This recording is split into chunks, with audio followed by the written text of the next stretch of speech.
So when I'm fishing the Manistee, I like to use a longer rod. I like to use at least 11.6 to 13.5 foot rod, just because on these big river systems like the Muskegon or the Manistee, Grand, it's big water and you gotta have long drifts a lot of the time. So that longer rod helps you control your line and maintain a nice smooth drift. So what I have here is I have a 13 foot Nova custom center pin rod, and on my reel here I have 12-pound test Trilene XT smooth cast. It's monofilament. You want to make sure you run monofilament because it floats on top of the water, and that's best for float fishing. So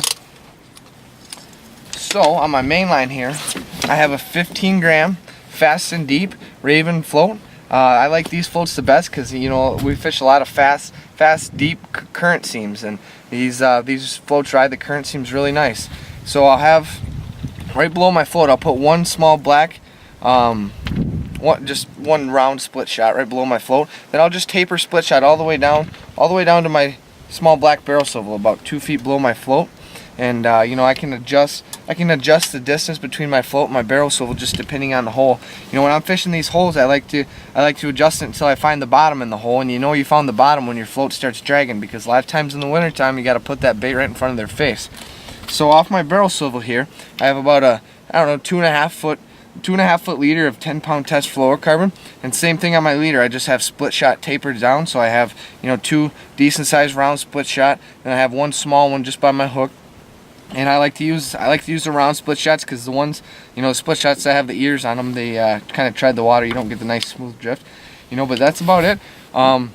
You want that bobber riding nice and vertical as it floats down through the hole. If it's leaning downstream like this or leaning upstream like that, especially in the wintertime, the fish usually won't hit it. So they like it nice and vertical, that nice smooth drift. So one important thing also is using a good hook. I like to use a size 8 egg caddis nymph hook.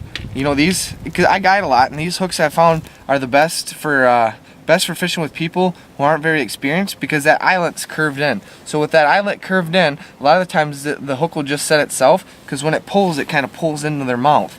If you just use like an octopus hook, which work fine, but if you don't get a powerful hook set, a lot of times the fish are going to pop off in the first couple head shakes. So the bait we're running today is Potski fireballs. We have them tied up in spawn sacks with about 3 to 5 eggs in each sack. What I really love about these fireballs is, if you don't have any fresh eggs and you don't want to kill fish, this is a great way to get fishing and be productive. In the river, I haven't seen scent really play a difference. It's mostly just color and presentation, with that moving current. The beach fishing is a different story, but in the river, I haven't seen any difference. And, I put these next to regular Chinook eggs, and I honestly can't tell a difference in the color, and the fish love them. And they just work phenomenal. So those are the Chinook eggs, and I'll show you guys some coho eggs here. We also have these, and I like to tie them both up just to give the fish a little variety. So you can see the coho eggs are just a little bit darker. These are some coho eggs on the left here, and they're just a little bit darker, and they look identical to coho eggs as well, and they both work phenomenal, and very productive here for our steelhead. Good looking steelhead.